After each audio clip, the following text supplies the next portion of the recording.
Good day, ladies and gentlemen, and welcome to the We Honor Veterans Partner Networking call. During the presentation, all participants will be in a listen-only mode. Afterwards, we will conduct a question-and-answer session, and you will have an opportunity to share your stories. At that time, if you have a question or comment, please press star 1 on your telephone to enter into the phone queue. As a reminder, this conference is being recorded. I would now like to turn the conference over to Gwen Sullivan, Senior Director of Access at the National Hospice and Palliative Care Organization. Please go ahead. Thank you, Kathy. Welcome, everyone, to our first We Honor Veteran Partner Networking call of 2016. It's great to have you all with us today, and very excited with the information that we have to share with you all. And most importantly, we're very eager to hear from you today with our partner networking. We're going to start off today with our dear friend, Warren Hegg, who heads up Spirit of 45. I think many of you all have been involved with Spirit of 45, and Warren has been a frequent friend of our time together on these calls, and we're just delighted to have Warren back with us today to discuss the World War II 75th anniversary events and dates. So we're going to hear from Warren in just a minute, and then also our colleague at NHPCO, Karen Davis, is going to give you all some information about the Hospice Action Network's Advocacy Intensive and the new resource we're putting together for you all. And then our dear friend, Dr. Scott Shreve from the Department of Veterans Affairs is with us today to give you updates from the VA and to take your questions, and then we'll get into our networking together. So that's what we have slated for our time together. And again, just we're so delighted that we are here with you all today, and look forward to a great call together. So Warren, how about I turn it over to you and give you some time with our partners here and tell us all about what's happening with Spirit 45. Thank you so much, and thank you again for the great work you're doing.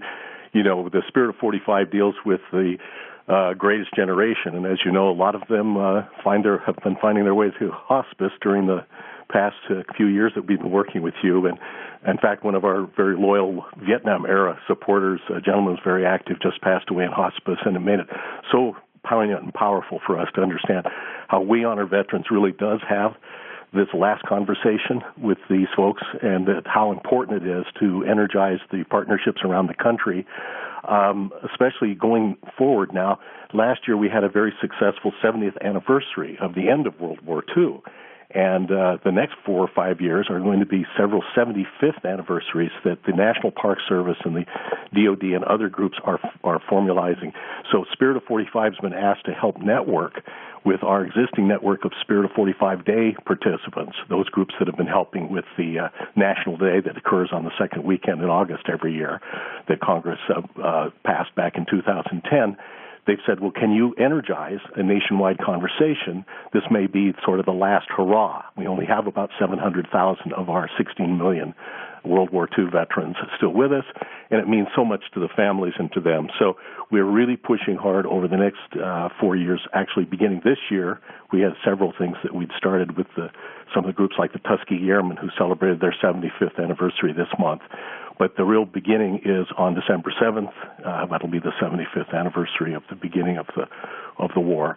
And it's really about reminding the country of the spirit of the nation, how it came together in a difficult time, and that this generation in particular knew the true meaning of national unity and community, looking after one another, and so on. And now as they're passing into history themselves, that we want to continue to sustain their spirit going forward for their children and their children's children and their children. So once again, the big exciting things are really that we will be orchestrating or helping all these groups from the American Legion to the National Park Service and others to commemorate various 75th anniversaries of major events that occurred between 1941 and 1945.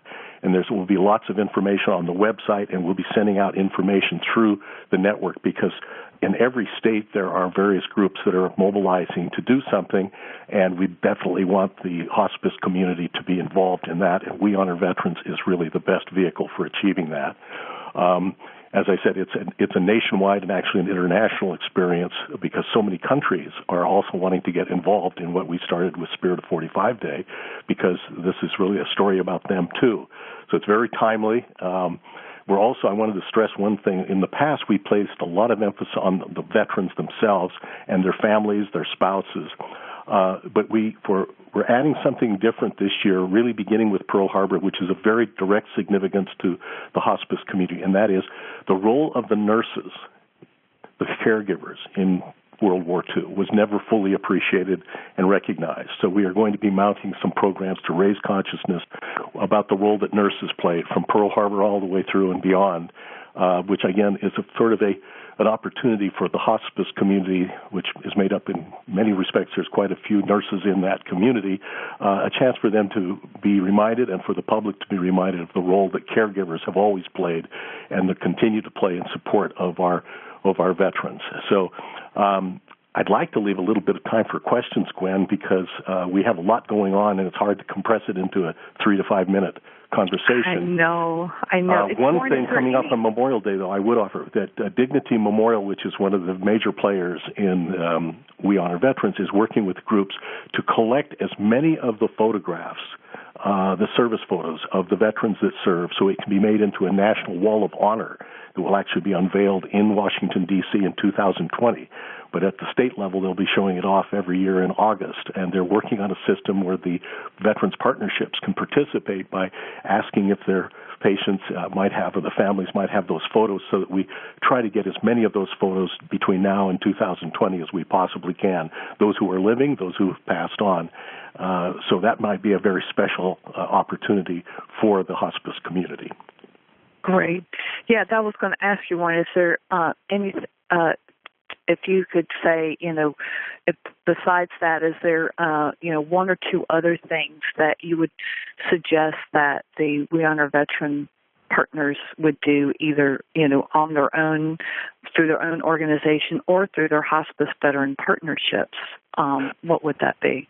Well, I think the most compelling thing we found really sounds like the simplest, and that is each state is beginning to develop a database of these photographs of these communities. And actually, as you're working with your community of interest, asking people do they have this photograph, and would they like to have it included? And then in August, they're displaying these walls of honor. And it's a great opportunity for the families to come out and be reminded again of who their loved one was, if they themselves are not still with us. It's just a great community project, and we'll be putting more details, making available, because it'll be formally announced on Memorial Day as sort of a way to kick it off. But we'll send out more information. But we want to and we have a group of representatives. We'd love to have a representative from every state, from the Veterans Partnership, every state, a region, that we could sort of provide the information to, so they themselves could tailor it to the needs and the interests of their respective community, so that they really have a firm hand on it. Well, we're more than happy to, send out whatever information that you want to announce and that you'd like the partners to have. We'll be more than happy to make that available to everybody. And I'm very eager. That's probably where I kind of end here, because you're short on time, but very interested in learning more about the civic engagement, because, as I say, we have a firsthand experience of how important the work is that you do. And we see part of our job is disseminating the information about We Honor Veterans and its respective membership wherever we possibly can. And as Scott remembers, he was there on the stage with this gentleman who just passed away at the ASA conference, as he and Scott held the flag for the We Honor Veterans. And we're just as eager to make sure that we carry your message forward to the caregiving and the recipient community as we possibly can, so that the next time we talk in a couple of years, we'll have more than 10,000 members. That's great. Well, Warren, just thank you so much for this amazing work that you do, and for just inspiring so many of our partners with Spirit of 45. It's been wonderful to hear. Kathy, why don't we just take, for we've got just a couple minutes here for questions that you might have for Warren, or if you want to just speak up and just quickly just give a shout out about something that either you're currently doing with Spirit of 45 or plan to do with Spirit of 45. Yes, certainly. And again, ladies and gentlemen, to ask a question or make a comment, please press star 1 on your telephone keypad. Please note, though, if you're on a speakerphone, to please pick up the handset or depress the mute function to allow that signal to reach our equipment. Again, that is star 1 to make a question or comment.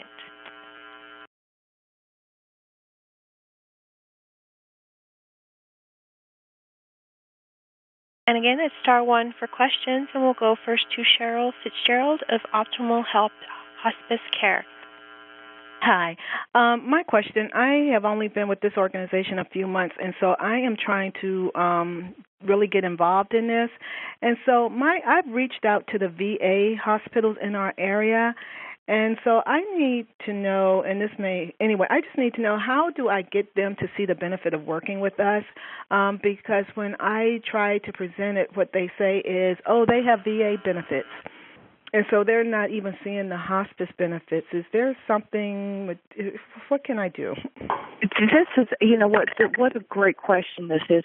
You're so lucky that we have Dr. Scott Shreve on the call today with us, who is the National Director of Hospice and Palliative Care. So why don't we cue Scott up to answer that question in just a little bit when he's when he's speaking and talking about that. Would that be okay? Sure. So thank you so much for that. Such a great question. And really if I could just ask where Cheryl is from? Stockton, California. Okay, thank you, Cheryl. Mm-hmm. Great. Thank you, Cheryl. And we did have another question in queue. That'll come from Pam Chamberlain of the Good Shepherd Hospice. Yeah, and my question just is, where would we send, like, the photos that we would collect if we have their service photos? Well, what we do is we ask you to digitize them. The key thing is to have them in digital format, and so they can currently they can be sent directly to the website at Spirit of 45, info at Spirit of 45. We will announce on Memorial Day I wouldn't call it more sophisticated, but more narrow gauge version of the wall, so that they automatically go into a database where you can tap in. It says what we'd love to do is be able to make it possible to organize them by hometown and by, obviously, from service branch and by state and by their zip code, so that we can actually, so in those cases, or some of you may say, well, gee, somebody might have submitted a photo that I wasn't even aware of, but I'd like to have in Boise, Idaho. I'd like to have all those veterans whose photos were submitted that were, from Boise or the surrounding, and you can get those photos fed back to you and have them made into banners or your own version of a wall. But what I'd like to propose is there's going to be more information on the website, and as I say, we'll be sending it out to all of you through Gwen and her colleagues. But we wanted to do this right. I'm sorry, go ahead. What is the website? Oh, the website is spirit of45.org. That's sort of the main frame, if you will, the main source of information about all of the Spirit of 45 Day activities. And so you'll see there's a Wall of Honor box there. You can begin to get a little bit of background. But we don't want to run too far ahead. We're a collaborative, so we don't run too far ahead of our partners. Dignity Memorial has shown some tremendous leadership in making sure that every state will have the answer to your question. Which state are you from, just out of curiosity? Oh, good Lord. Bob Dole territory. You're definitely going to see a lot of pictures. We're working with Senator Dole actually on the Eisenhower Memorial Project, and he's trying to get all the photos of anybody that served under Dwight D. Eisenhower. So that's quite an undertaking. Okay. But we want to point to folks like you, state by state, because each of you have your own special story, your own special heritage, and we'd like to make sure that it's not one of these I don't want to say, one of these genealogy things where they just kind of go into this big mush. We want to tell the story so the communities feel a real sense of attachment, and the families and the descendants take real pride in, hey, Grandpa's photo's in there. That's pretty great. Mm-hmm. Okay, and the women in uniform. We don't want to forget the women. And as I said before, don't know how many nurses came out of Kansas, but I would suspect there were some. So we want to be sure. Yeah, we've had several patients, nurses that were, in World War II. So. Yeah, well, we're going to look to you folks for some guidance on that. We've already talked to some of the larger hospices and some local hospices about that, and they all say the same thing.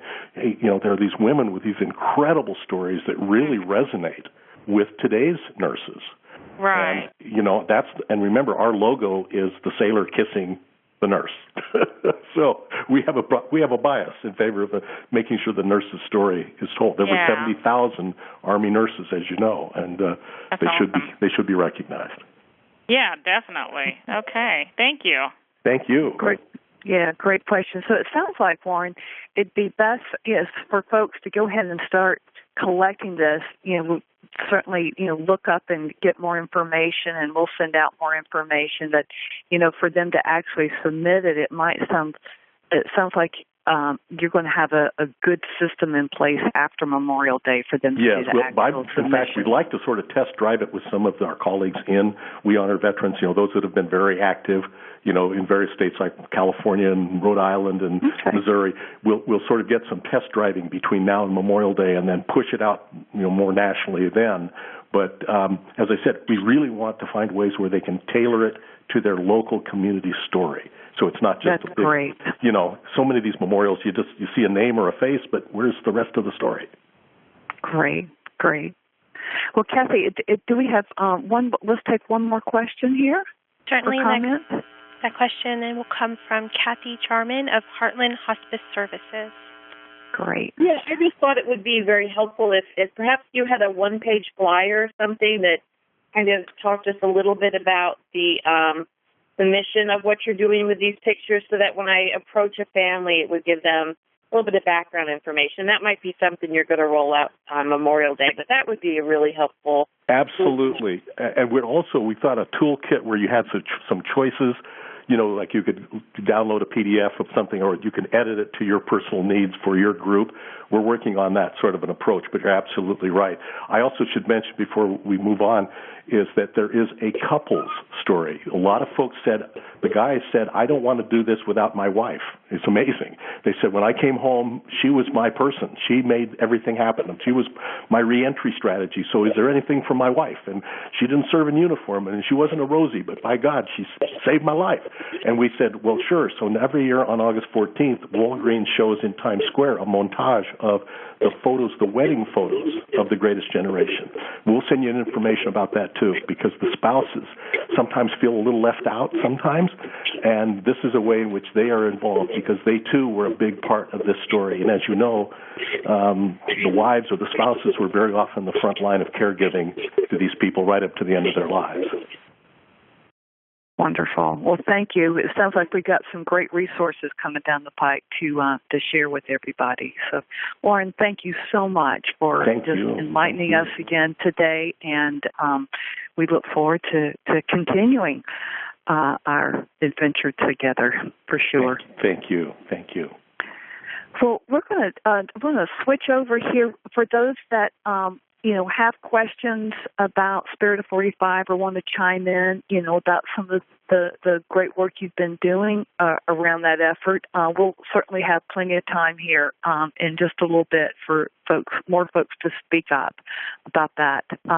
Want to just turn into now and introduce you to our colleague and friend Karen Davis, who works with NHPCO's health policy team. And Karen has got some great information for you all around the Hospice Action Network's Advocacy Intensive. And Karen, why don't you tell folks a little bit about the Hospice Action Network first, and then explain that, and then share a little bit more about the Advocacy Intensive, and then the great resource that we're putting together for our We Honor Veterans partners. Sure thing, Gwen. And I have to say that is a very tough act to follow. Everyone in the room with me got a little emotional hearing about the wedding photos and the partners. So everything you guys do is amazing, and we value your work. Even those of us who don't work with you every day, we really do appreciate everything you're doing for the veterans across the country. So I do work for the I should introduce myself first. My name is Karen Davis. I am the Manager of Health Policy Analysis for NHPCO and the Hospice Action Network. My colleague Lauren Drew, the Associate for Grassroots Advocacy, is also in the room with me. And the Hospice Action Network is the advocacy affiliate for NHPCO. It is really a technical classification for tax purposes on how much money we can spend on direct lobbying than NHPCO.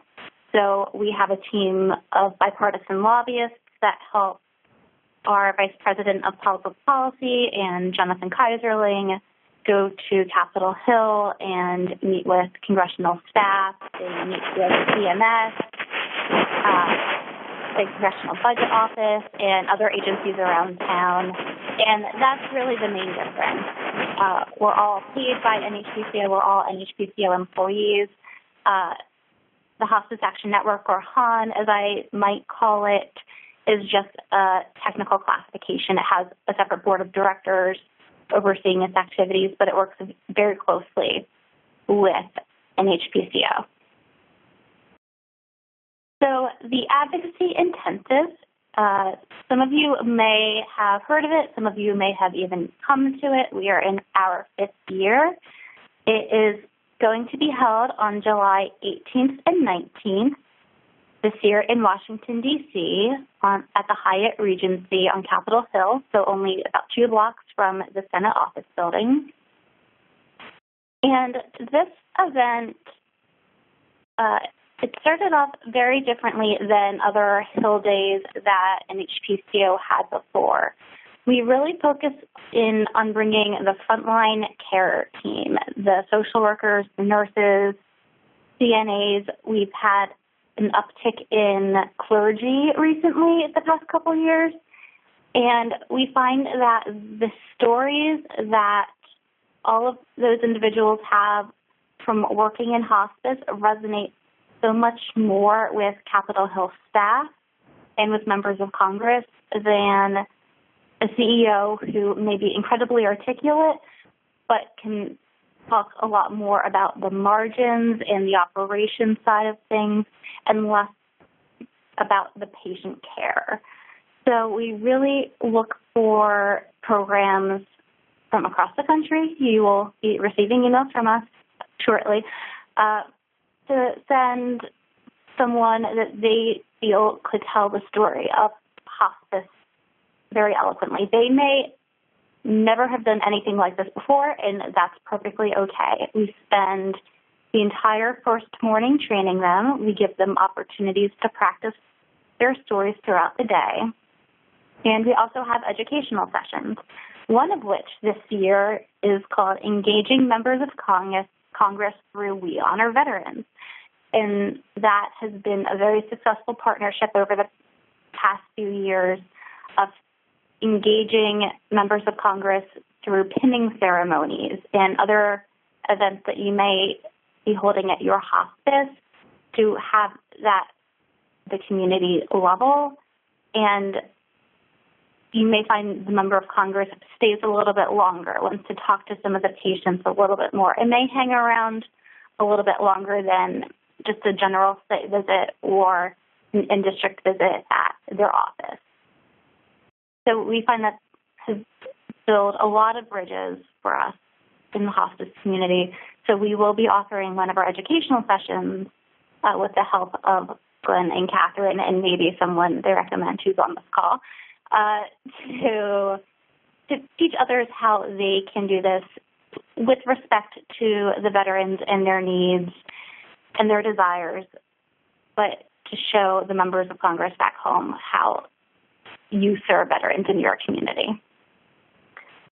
So all around, it's a great opportunity for civic engagement. And this year, being an election year, we're doing something a little different. We are focusing a lot of our time on how the stories and the strategies that the advocates are learning on site in Washington, D.C. can also be used at the state level and at the local level in hosting in-district meetings and site visits. So it's really pivoting to be an all-year strategy. My former colleague, Tony Kudner, who has moved on but is still in the hospice community, always said advocacy is not a once-a-year event. You don't come to the advocacy intensive and check that box and you're done. We really want to train everyone who comes to be able to be an advocacy ambassador to their program and be able to help their program engage in advocacy throughout the year. And an election year is a great time to do it because every single member of the House of Representatives has to run again. A third of the Senate does, and everybody else is going to be campaigning for somebody else. So everyone's going to be back home in the district where they're safe a lot, and it's a great opportunity to really get their attention and start building some relationships for the next Congress. And when more legislation keeps moving, they're already in on the ground floor. And the secret that Glenn wants me to announce is that we are working with Catherine and the We Honor Veterans team and the HON team to develop an advocacy toolkit for We Honor Veterans partners specifically. And right now, off the top of my head, without it in front of me, it consists of 3 parts: in-district advocacy, hosting a site visit, and how to make a visit in Washington, D.C. So each of these areas has several documents and resources tied to it.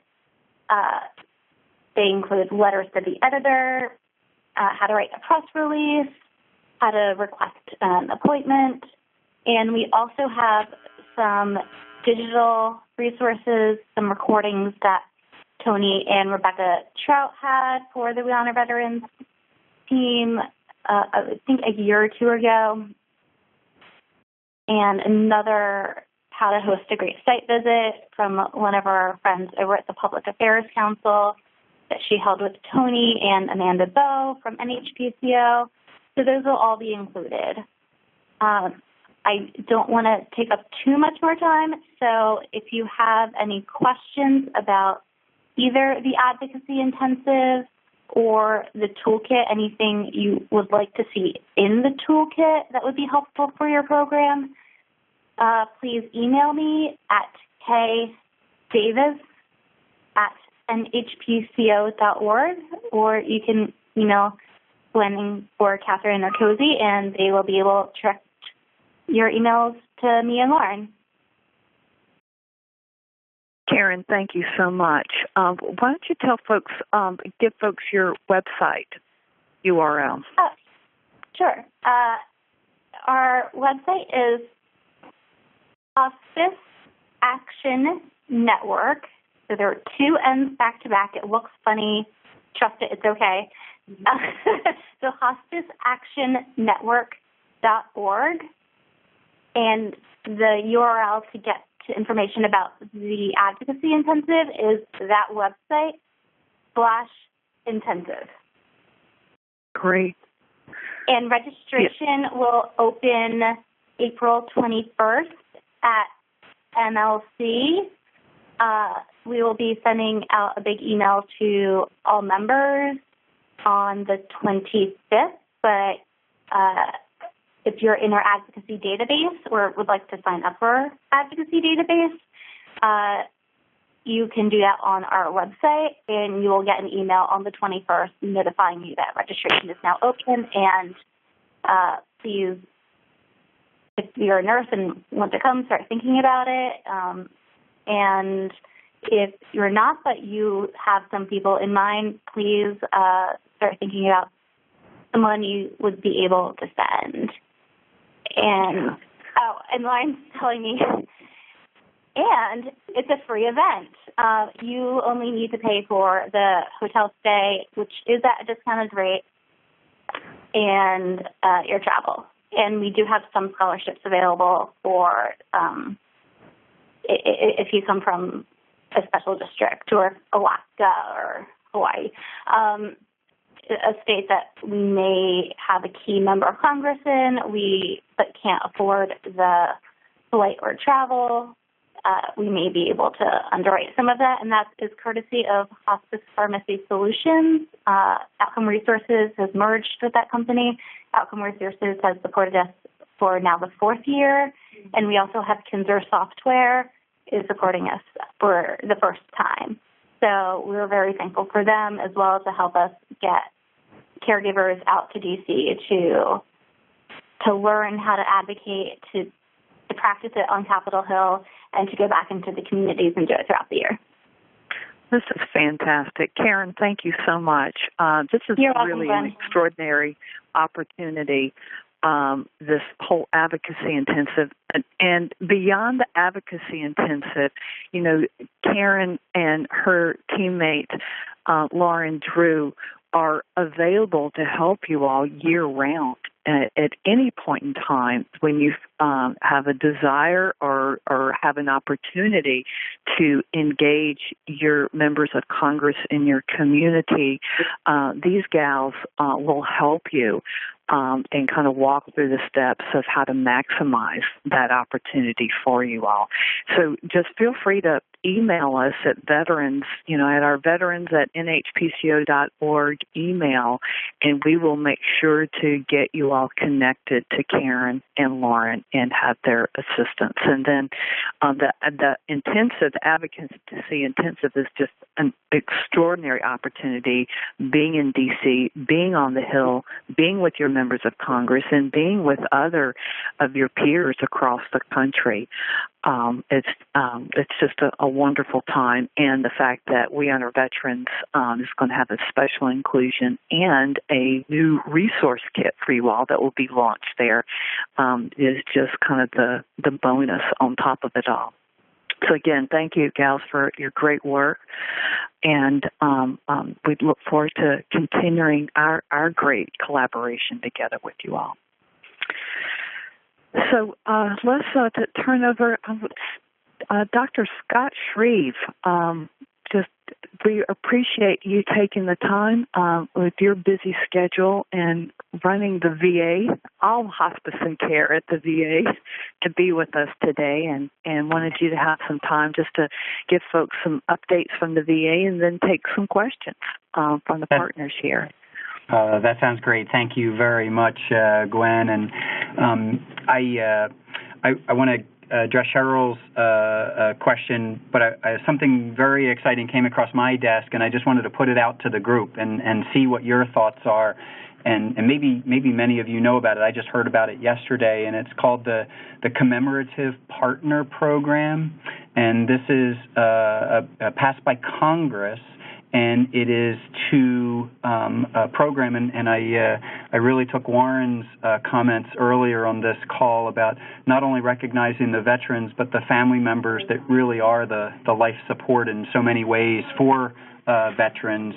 And this program is to thank and honor veterans of the Vietnam War, including personnel who were held as prisoners of war or listed as missing in action, for their service and sacrifice on behalf of the United States, and to thank and honor the families of these veterans.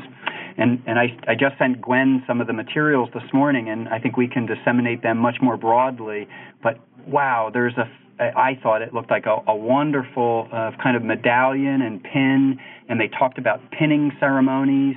And I read through the application. It is an extremely simple application. Really what they're looking for is a point of contact.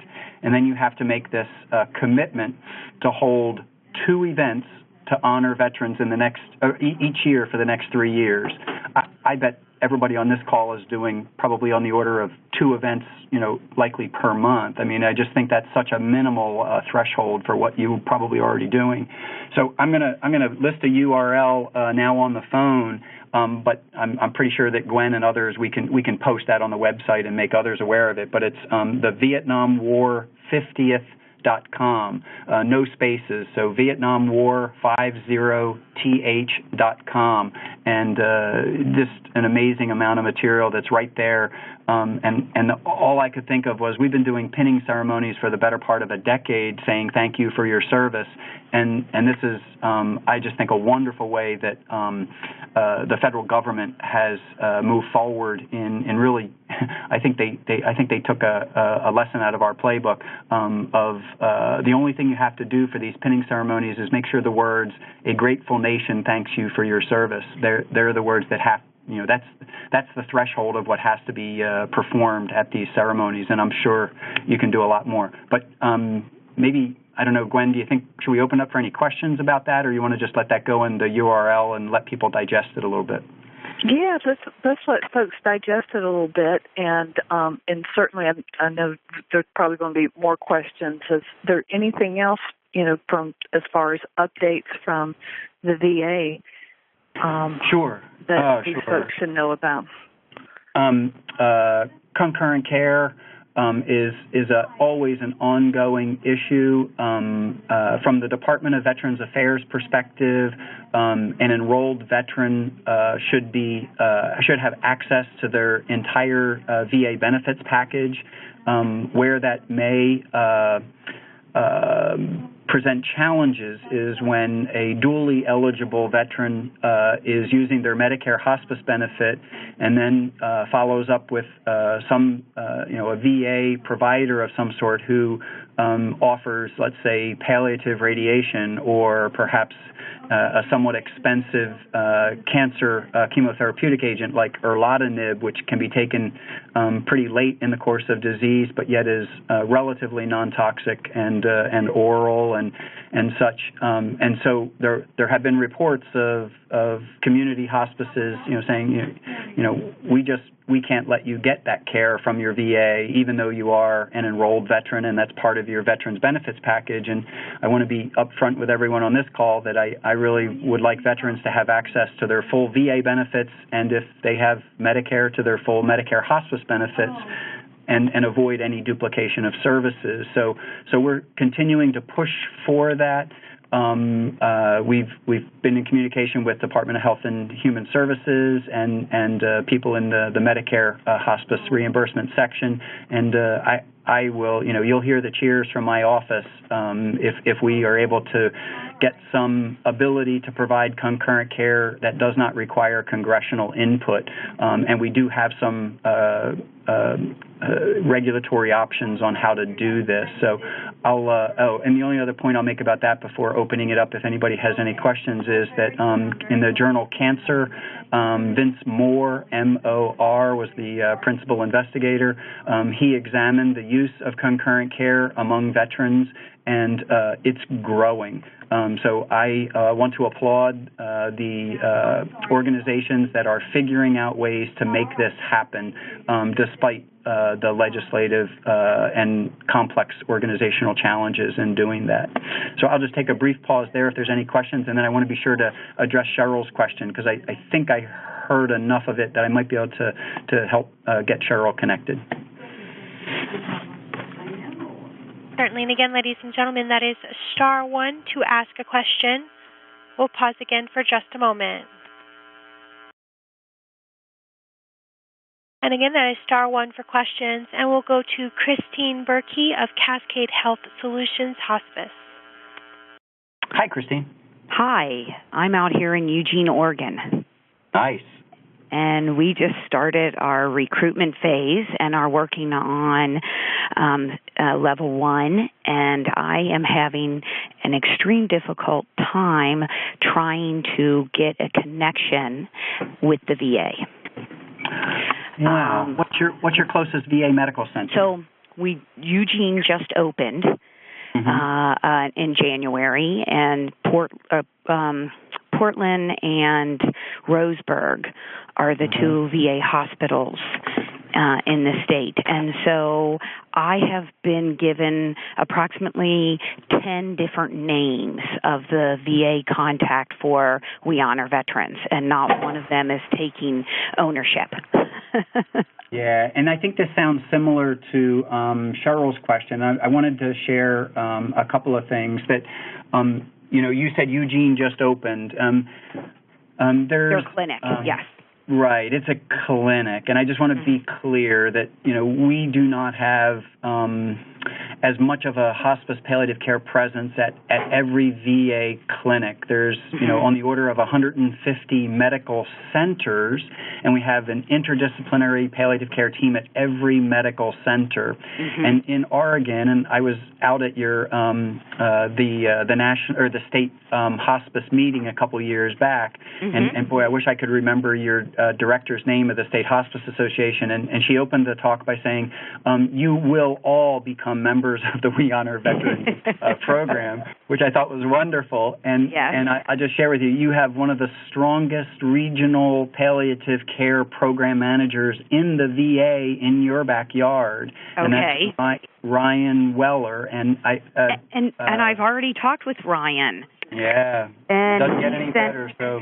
Yeah, well, he sent me to gave me the name of two folks. I called both of them, and somebody retired, and then the other person didn't really know what we were talking about, so they sent me to someone else who was an administrative assistant, and she was looking into it, and I've not heard back from her yet at all. Yeah. So that was about number 7, 8, and 9. Well, I apologize for the frustrations. And the only thing I'll say, and to clarify, Christine and Cheryl now, I'm kind of virtually looking at, if you're calling to get more referrals and if you're marketing your hospice program, I can tell you that's Ryan's not going to want to talk with you. I'm not going to want to spend much time with you. This has to be focused on patient care and building relationships. And I'll be honest with you, Scott, at this point, all I'm looking for is our contact name so that I can put that on my paperwork so we can get the ball rolling kind of thing. Get what ball rolling? Well, we're doing some of the educational trainings at this point for Phase 1, and one of the requirements to get through Phase 1 is to have a VA contact person. And that's what I'm looking for at this point. And I don't have that. But you want to contact for referrals, am I correct? All it says on the paperwork is that you need to have your VA contact person. It doesn't say for referrals. It doesn't say for maybe somebody can help me with that. This is Gwen. This is Gwen. Let me chime in on that. For our level 1 requirements, this is to help you all establish a relationship with the VA and to have that point of contact, because for level 2, it's about either developing or joining a hospice veteran partnership. And so one suggestion that I have for you around this is to take a look at on our partner directory, on our website, the WeHonorVeterans.org website. Go to the partner directory and search other We Honor Veteran partners in your area. And collectively find out who they're. So all you'd have to do is the searches are really easy with that. In the partner directory, there's a direct link for the partner directory in the bottom right hand corner, and also under the tab Earn Your Stars up at the top. And there's a drop-down box, and you'll see WHV partner directory. And so you can search partners in your area, in your state or in your direct city area, and find out who they've been working with. And I want to encourage everybody here, and I know that for some of you this might be a big pill to swallow, but you all have to work together. As Scott said, there's only like 150 VA medical centers, and Scott's doing a wonderful job in his whole at the national level. We're doing everything we can to get the word out inside the VA about We Honor Veterans.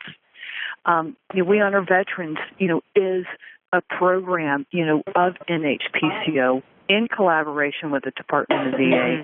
It doesn't mean that everybody in the VA knows about We Honor Veterans. So, and that's within the medical centers, we're getting some good ground on that. Now, in these outlier, in the clinics per se, it's going to be, they may not have heard about We Honor Veterans and don't know about this program.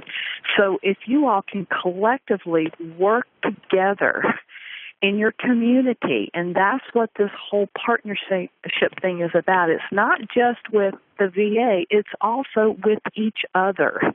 And whether you're competitors or not, we ask that you just drop the competitive thing and really work together.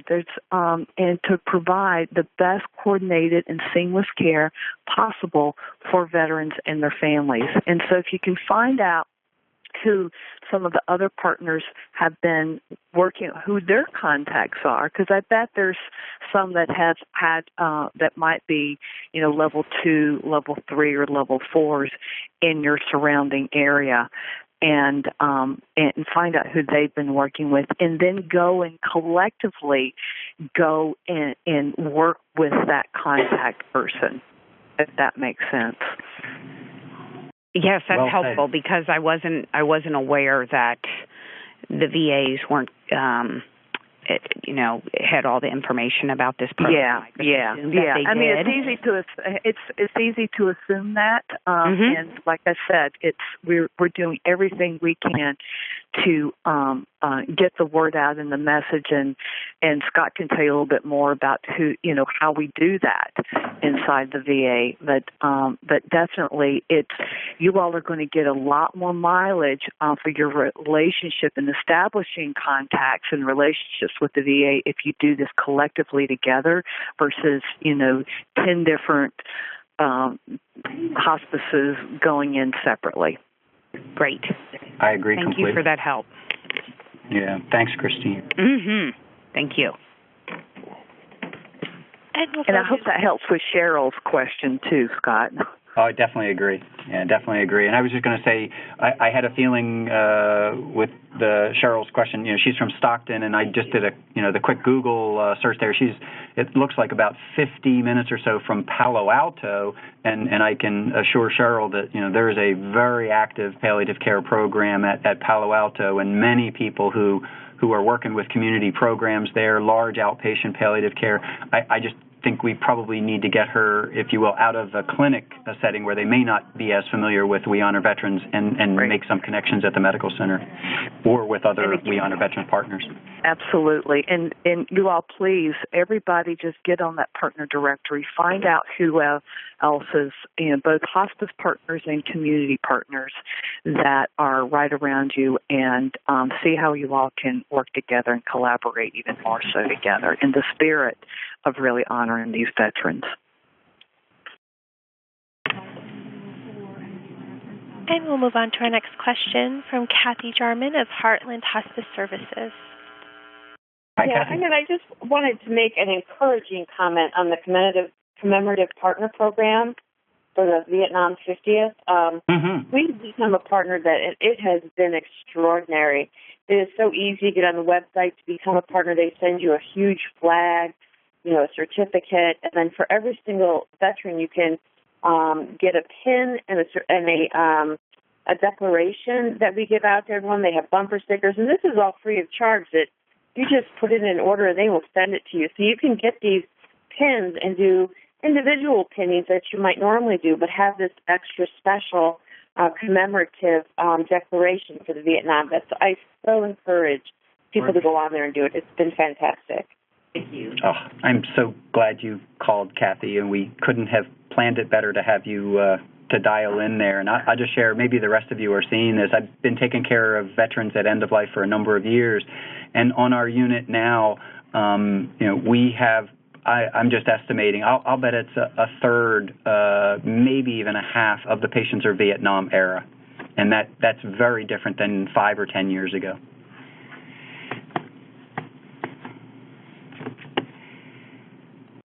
And we'll move next to Kathy Olson of Masala Valley Hospice.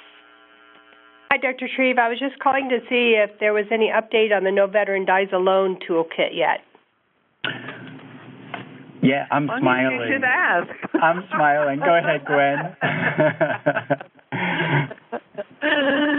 Well, okay. I'll give you this. Scott, you don't even know this yet. We actually have it back. We just got it back from our design folks, and so now we got to go and do some editing on the design version. But we are very close to having that manual released, and we promise you will know as soon as we do release it, and are looking forward to having that available. For those that don't know about the No Veteran Dies Alone initiative, this is actually a VA initiative. Scott, you can talk about it a little bit more, to set up volunteer efforts inside the VA. We think that this is a wonderful opportunity, another great collaborative opportunity for you all to work with the VA, sharing volunteers and actually maybe doing some cross-training together with volunteers, particularly since the hospice programs have, great volunteer trainings in place.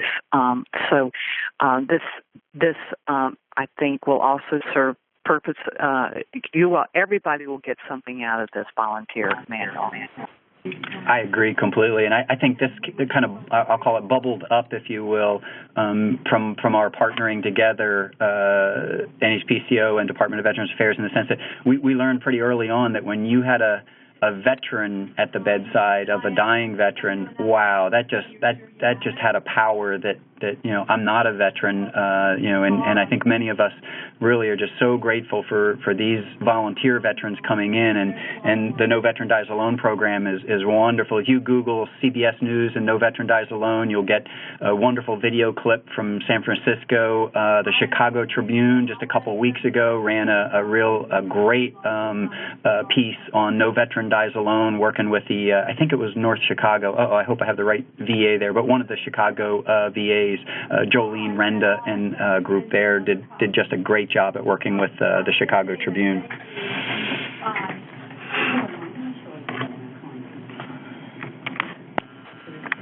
And now we'll move to Vanessa Salinas of Providence Hospice. Oh, hi. Thanks so much. Since the conversation has started, I wanted to say regarding getting a contact at the VA, I worked very closely with our social workers, and they worked very closely with a social worker at the VA, and that became my contact there. I sort of went through our social work department, and that worked very well for me. And then the second part was, you mentioned Vietnam veterans, but up here in Alaska, I just did a presentation at our senior center with a veterans group there, and there were about 13 people in attendance, and of the 13, 11 were Korea War veterans. So I don't want to forget about that segment and certainly honoring them. And that's all I had to say. I thank you, Vanessa. I agree with you. I think oftentimes a social worker will be a really key point of contact. I'll just mention another term that you may become more familiar with as you work with VAs, and that's the community health nurse coordinator. And oftentimes there's a nurse who is somewhat of the liaison to the community programs. And certainly agree with you about the Korean conflict, because it really was never designated as a war, and we have to be careful not to forget the veterans and their families as well.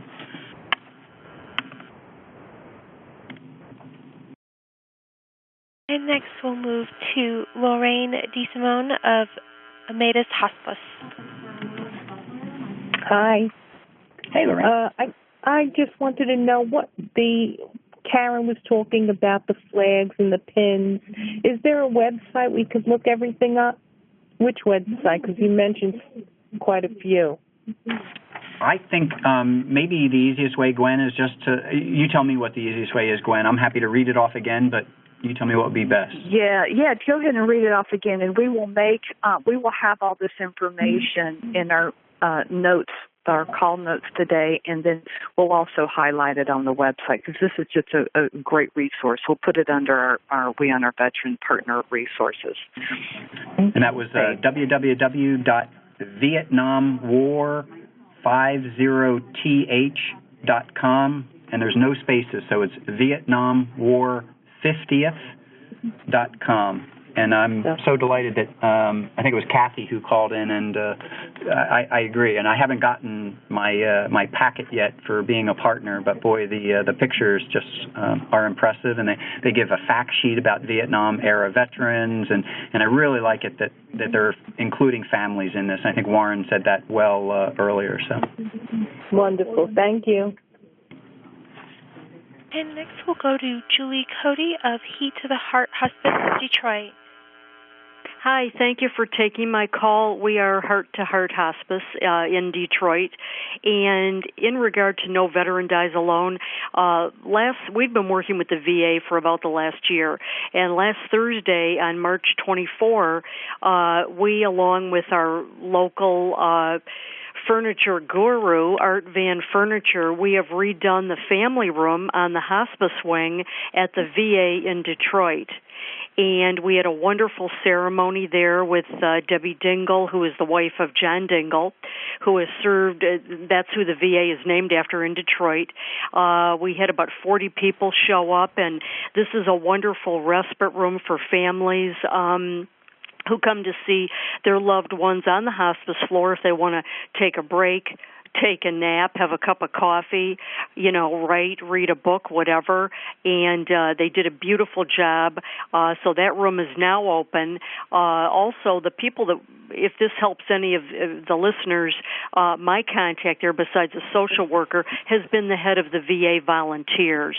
And we have referred volunteers down there to get trained by the VA, and they will sit with patients. And I've also put ads on the Internet for the VA, and they're not visiting our patients necessarily, but they will sit with the veterans. So anyway, it was a wonderful day, and we're very happy to be part of that. Great news. Thank you, Julie, for sharing. I like to hear about that collaboration and the connections, and I agree with you. The head of volunteers is a conduit to kind of make that sharing possible with the volunteers. That's kind of my dream. Gwen has probably heard me say that too many times, but I just, why should someone have to kind of go through a training program all over again if they've received really good training, and it includes some specific training related to veterans at end of life? Exactly. Fantastic. I'd like to, definitely one that Dr. Shriver is going to be able to be with us for the full call today. So if you have more questions for him, that's great. And also, I want to make sure we have time to hear from you all about what you've been doing, and particularly, since we have Warren who has joined us today from Spirit of 45, I thought it might be nice to hear about if there's any particular Spirit of 45 activities that you all have been that really engaged in, something innovative, something that some of these folks might not know about. If you want to offer up some great ideas for everybody, that would be helpful. Also, anything around the Vietnam War or any of the other kind of recognitions that you've done. And then we've got Memorial Day that is upcoming, and wanted just to mention the resources that we have available for you all through We Honor Veterans, and they're mainly social media graphics for Facebook, Twitter, and we've got 3 different graphics available for you all. And if you go to our website, wehonorveterans.org, and look under our We Honor WHV Partner Resources section, which is under our Get Practical Resources section on the website there, you will see them and available for you all to download. So we'd love to hear about some of the innovative ideas and activities that you're doing for Memorial Day. So everybody just chime in here. We've got a little under 30 minutes, and we really love hearing about what you're doing out there in the field, and it serves as such inspiration for all the partners. So please chime in. Kathy, you want to give them the instructions again? Certainly. And again, ladies and gentlemen, that is star one to ask a question. We still had a few in queue. We'll go first to Miles Lynch of Visiting Nurse Service. Hi, this is Miles Lynch. Actually, I'm sitting here with Jackie Coates, and she had a question that she'd like to contribute. It's actually a comment. Hey, Scott Shreve. Hi, Jackie. How are you, buddy? I'm hanging in there. Doing good, thank you. Great to hear your name and voice. Oh, I'm still raising the roof here with our Level 4 We Honor Veterans.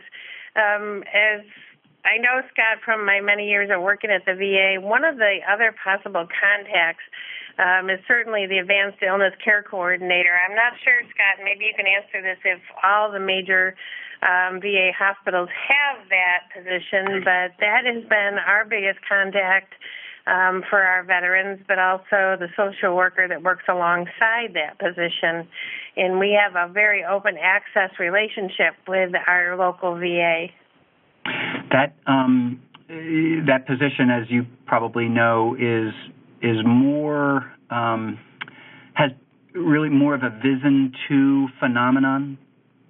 And that was, that dates back to where the Advanced Illness Care Coordination Program originated from, and that region of Western New York was, gosh, you were a decade ahead of probably the rest of the world, but at least the rest of VA in this Advanced Illness Care Coordination, and we've spent that past decade catching up to you, but that term really doesn't go beyond Western New York that I'm aware of.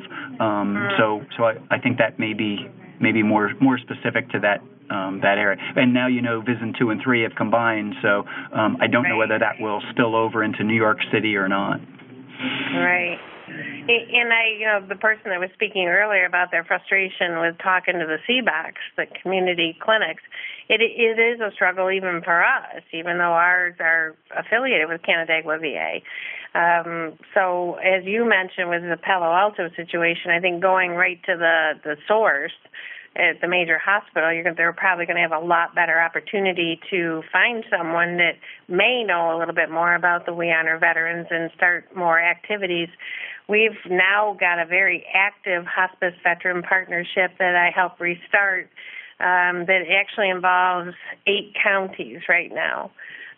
We have another meeting coming up the end of April and have a wide audience of different volunteer organizations, paid organizations, hospice organizations, the VA, comfort care homes that are all actively involved in caring for veterans at end of life and their families.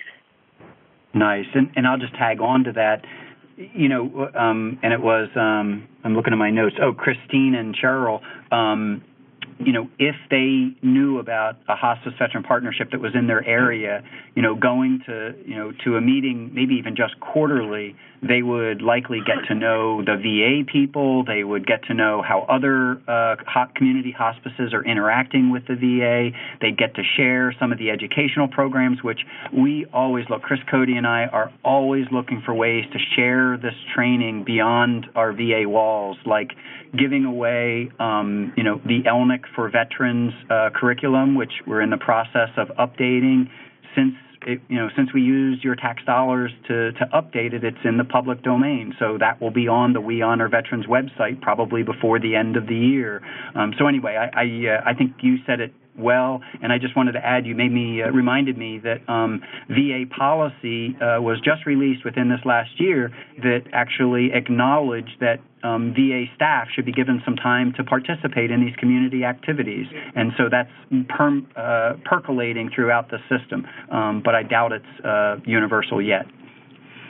And I do agree with you about the ELNIC for veterans. I'm actually an ELNIC instructor and teaching a combination of both, but certainly the core curriculum, but I do use a lot of the ELNIC for veterans curriculum in my teaching as well, not only in the ELNIC classes, but also with my own organization and other organizations, and even at St. John Fisher College Wegman School of Nursing, where I'm an adjunct professor.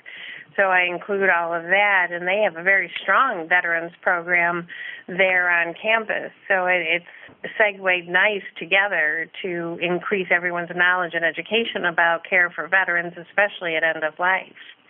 Excellent. And I'm very grateful for NHPCO and Gwen really helping us make that updating of the ELNIC for Veterans curriculum possible. So. Absolutely. An exciting thing, we're still trying to brainstorm some ideas for Memorial Day, but for Veterans Day, I don't know if anyone has seen the video, Go in Peace, that was talked about, I believe, on our last call or the call prior to that. We have purchased 2 copies of that. We are actually setting up both agency and community offerings of that right around Veterans Day at several different times and locations throughout 2 separate counties for our program and to open it up to the community. So that's pretty exciting to show that wonderful video. If anybody hasn't seen it, I strongly recommend you buy it because it's a great tool to use both in its short and long version. Thank you. Good to talk to you. All right. Thanks, Jackie. And next we'll go to Marie Christie of Champion Hospice and Palliative Care.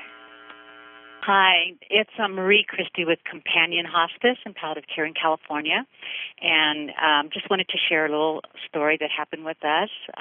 We've been very active with our We Honor Vets program, and we have a large memorial and cemetery program here that asked my military advisor that worked with me, Lieutenant Colonel Pierce, if he would be the keynote speaker and talk about the Welcome Home Vietnam veterans.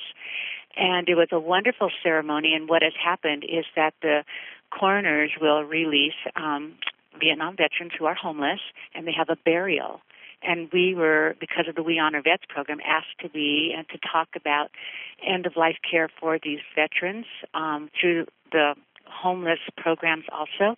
But the wonderful thing about it, it was also a great collaboration because the VA Long Beach Hospital was there, all the VA veterans organizations were there, so it gave us all time to meet and to talk more about the We Honor Vets program. And it was very surprising to me that so many even of our VFW posts were unaware. So we have a lot of work out here to do, but I just wanted to tell you thank you because it really, we made the paper and the news. So we were real excited over that. Congratulations, Marie. Thank you. And thank you, Lauren, for helping us with some of our Congress people out here in California. And next we'll go to Pamela Walker of Intrepid Hospice. Hi, everyone.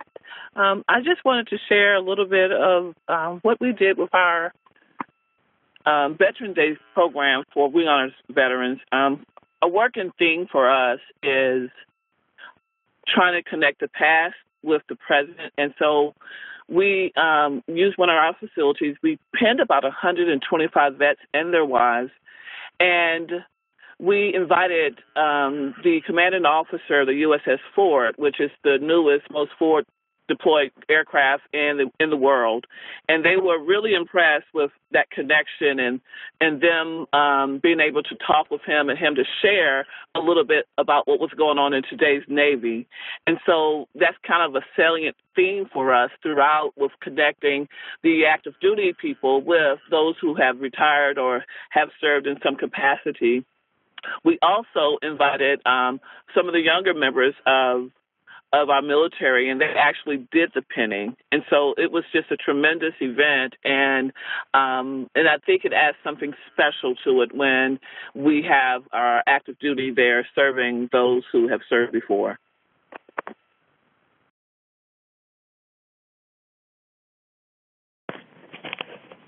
And next we'll move to Elizabeth Conrad of Mission Hospice. Hi, everybody. I just wanted to let you guys know we're working on our first star from Texas. We're about just a little bit south of Fort Worth, Dallas area, and we serve a really large area. But we're really excited about being part of this program, and you guys gave us a really great ideas about the pictures and for 45, Spirit of 45, and the Vietnam 50-year memorial. So it really gave me a lot of ideas about how to go forward in a partnership with you all, and I'm really excited about it. Fantastic. Well, we're glad to have you on board. Thank you. Thank you. Gwen, could I mention something that was triggered by some of the comments folks were making? This is Warren again. Please, yeah. Very briefly. Again, the photos, as all of you know, especially when a loved one has passed, one of the proudest moments is the families usually like to have that picture of them in uniform displayed during their service. It's a big deal, and that's part of why we're collecting these photos, because they're the ones that they're proud. They're very proud of that service, and that fits very much with the We Honor Veterans whole mission. Veterans Day, as you know, is for veterans of all era, but the World War II sections are, as you can imagine, depleted as the passage of time and the passage of the veterans themselves. So we instituted this program beginning some years ago in New York, San Diego, Dallas, and a few other cities, where the parades on Veterans Day, you get kids either who had somebody in their family or someone that might be in a Girl Scout troop or what have you, a group of young people who literally step in for their World War II generation from their community, and they actually carry 20 by 30 poster-sized photos of these folks with their name, their hometown, and it's really catching on. And so the goal this year and beginning over the next several years is that those kids start to step in to the parade. And we thought, who better to facilitate something like this each year than the local hospices, who, and perhaps in connection with their funeral homes and the VSOs in their area, say, look, these kids want service hours. They want to do something positive. We clearly want families to come out and support the parades. Why not have the Munchkins March in honor of a loved one or someone from their community who served in World War II? Because they can no longer march for themselves. And it's been very, very powerful. And I just want to put that out there, that some of you are thinking about gathering these photos for the Wall of Honor. It's also having them available so that you can do things like this. And we're very eager to find at least one Veterans Day parade per state or larger metropolitan area that can join New York and some of the other cities that are doing this. New York has the largest Veterans Day parade, and last year they had almost 400 kids marching in the streets carrying these photos with Norman Lear and Dr. Roscoe Brown, the famous Tuskegee Airman. So it's really exciting, and it brings it to, I think the veterans very much appreciate your support for their Veterans Day parades, because very often they're struggling to keep them going. And I think that your community members, and especially the families, would be thrilled to know that every year their loved one is honored in this way in their Veterans Day parade. Warren, thank you. I think that's, what a great idea and opportunity to engage with your local schools around this. So thank you.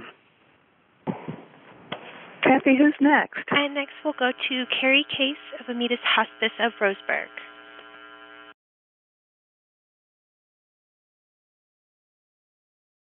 And Carrie, if you could please check your mute function. Oh, sorry about that. Yes, my name is Carrie Case. I'm with Amedisys Hospice in Roseburg, Oregon. And I just wanted to go back to the gal from Eugene. We are having the same problem with our VA here in Roseburg. They kind of feel like they're their own entity and don't want outsiders involved. But I did happen upon, I've talked to 20-plus people, and I did happen upon a name. So I don't remember the lady's name from Eugene, but I'd like to get a hold of her to give her this name, and maybe we can share together. Well, I have that it was Christine. I didn't get Christine's last name, but, the social worker at Roseburg, Carrie, I'm assuming you've been working with LaVon? No, I'm with Amedisys, not Mercy. No, I meant the person that you're working with at the VA at the Roseburg healthcare system. It is actually Sharon Stephen. She just recently started there. And Okay. She does the palliative and hospice. Okay. Yeah, I've spoken to LaVon, and they weren't too interested. I've also had contacts with the local Legions and VFW halls too. So. Okay, and I just want to let you know, and maybe this is a broader Gwen. We've had this issue come up before, and I think that at one point weren't we directing people to to the We Honor Veterans website and email, and we'll assist if we can in making the connection. Oh, right. Absolutely. Yep. Okay? I don't know if that's still the right way or not. Well, yeah, just email us at veterans@nhpco.org, and so we will certainly, if the thing that we are going to encourage you all to do first is to work with other hospices in your community. That's going to be the first thing we're going to recommend here, and working together in partnership with the VA. If you've exhausted all possibilities, we'll certainly, go on to Scott and his colleagues and see what we can do to help out. Okay, thank you very much. And next we'll move to Kim Kinzer of Arkansas Hospice. Hi, this is Doc Kinzer, Arkansas Hospice in Central Arkansas. And what we've done is a number of things I think are very helpful. In beginning, we're the first level 4, I think so far the only level 4 in Arkansas. So we had to begin to create this partnership which didn't exist yet. And I found that by going through working with the chaplains in the Veterans Hospital, helping them with some of their projects, I got to know a lot of people in a very short time.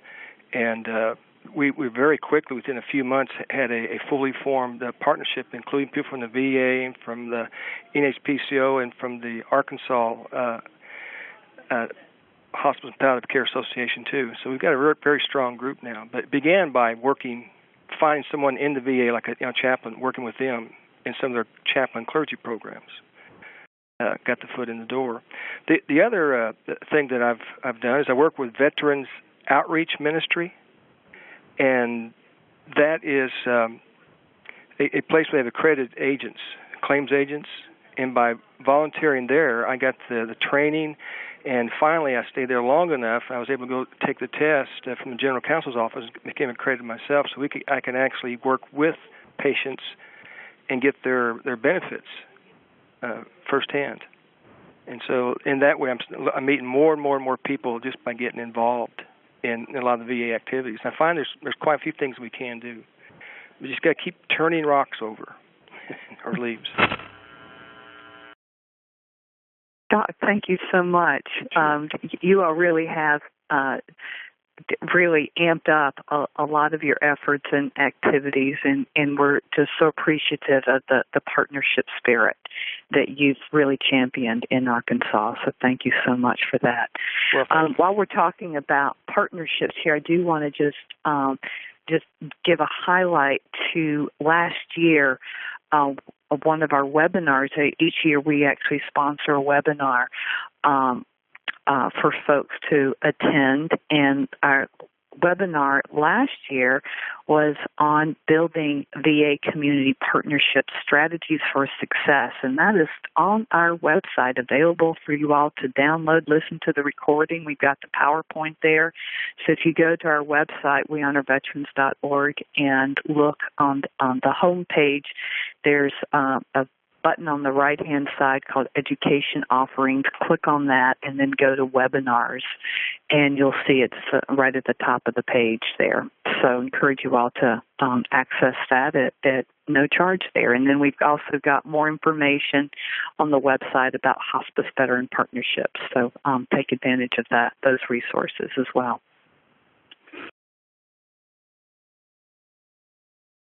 And we'll go back to Christine Berkey of Cascade Health Solutions Hospice. Yay, I've been wanting to shout out, but I know that I'm on mute hold, so I haven't been able to. Thank you, Carrie Case from Roseburg. I just looked you up in the partner directory, and I will be contacting you today after we get off the phone, hopefully. I have two questions, one for Warren. I just met a lady yesterday who was a Rosie in Akron, Ohio, and I was so excited to shake her hand, and she's 90 years old and going to be coming on our hospice. And I was wondering, this is my second go around at starting up the We Honor Veterans program.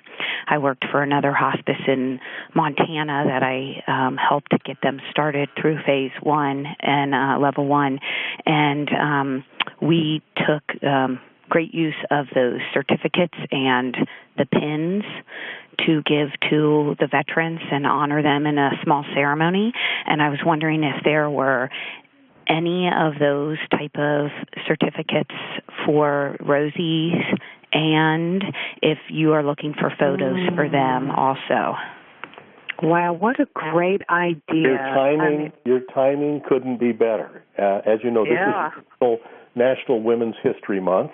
And we always take this opportunity to kick off the countdown now to what they do every August in this Spirit of 45 Day. The National Park Service has begun a tradition of having Rosie originals and Rosie lookalikes. And we had lookalikes as young as 3 months old, dress up in the work shirt and the little polka dot bandana. And this is a national program that actually kicked off this year again and in Dallas with the nation's oldest, longest working Rosie. She's 96 years old. He's a Spirit of 45 Day spokesman. She began working as a Rosie in 1942, and then she retired at the age of 95 from Boeing, still working as a riveter, literally riveting. And she is wanting this campaign to say, please recognize the Rosies every year. And as part of this process, we need to know where we can contact you, or it might be nice for them to receive, your Rosie to receive some recognition. They're looking for a photograph. Obviously, it would be ideal to get a photograph of her when she was actually working. If they could get a photograph of her today, they are collecting these photos and they're creating a display. I think there'll be an online version, but I know that there is also a display at the National Rosie the Riveter Homefront Historical Park in California. So the most important thing, of course, is that she knows that she will be remembered and that there might be a way for her to get some recognition for that. So, again, I would suggest, if you don't mind sending us the information at info@Spirit of 45, since she sounds like she's going into hospice, perhaps there's something special we could do for her. Wonderful. And we'll help you get connected with Warren if need. That's wonderful. We actually, I want to give a shout out to Honor Flight. Just brought in a special flight of the original Rosies to D.C. last week, and it turns out that several of us from NHPCO went and were part of the welcome. And then we actually found out, a couple of nights ago, that was featured on CBS Evening News. And there was our colleague Cozy King was right there front and center with this great poster that she had made with the We Honor Veterans logo on it. So we'll include that link in our meeting notes for you all. You get a kick out of that. And it gives a great historical, just in that few-minute clip that they did on the Evening News, they gave a great kind of historical reference of the Rosies. And particularly for your younger staff, that would be wonderful for them. Yes. And we'll also take a look at, see what we could do about providing some certificates. We do have those recognition certificates available on our website, and I think that's a great idea for us to be able to include that for the Rosies, too. So thank you for that suggestion. And Gwen, we can link that back to the National Park Service and their national park. They're obviously interested in letting the Rosies and the broader community know that there is this, if you will, a kind of an official place in the country that's trying to promote memory. And maybe we can get something with that's connected to the national park and that particular one, and I can see if I can facilitate that for you. That'd be great. Well, the Rosies really stole our heart last week. They were just so inspirational, and meeting with them and shaking their hands, and they're incredible women, with incredible spirits. Well, so I have to admit, I'm sorry, ahead. I had just one more question for the doctor. If he could tell me what those meetings are. He had mentioned that there were meetings that maybe we could attend quarterly that were partnership, and I don't know what those are again. Yeah, what I did is... Oh, go ahead. I was just going to say, Christine, while it got quiet, I emailed Ryan Weller to ask him to send me the contact names for the existing hospice veteran partnerships in your area. And if you can send an email through that site that Gwen gave out, we'll get back to you and get you a contact for okay. each Chris, and this is what, you and Carrie can work on, and getting involved with these partnerships in your area, because I think that's what Carrie's trying to work on too. Definitely. And if there's not one, you all start one together here, and again invite other hospices and other healthcare organizations and other veteran-related service organizations, as well as the VA, to all come together. That's what this is about. Wonderful. Thank you. Yeah. Well, I think we're right at the 3:30 mark. Scott, any closing comments you want to share with folks before we wind up the call? Oh gosh, just when I think that I've overflowed with enthusiasm from honoring veterans for their service, you listen in and hear the comments on this call, and you go, oh my gosh, it's just so wonderful. The commemorative program for Vietnam era, all the activities going on. Just a big thank you. And Memorial Day is a wonderful opportunity to spread the word. And Warren, amazing work that you're doing. Just great to be a part of it and walking this path with you all.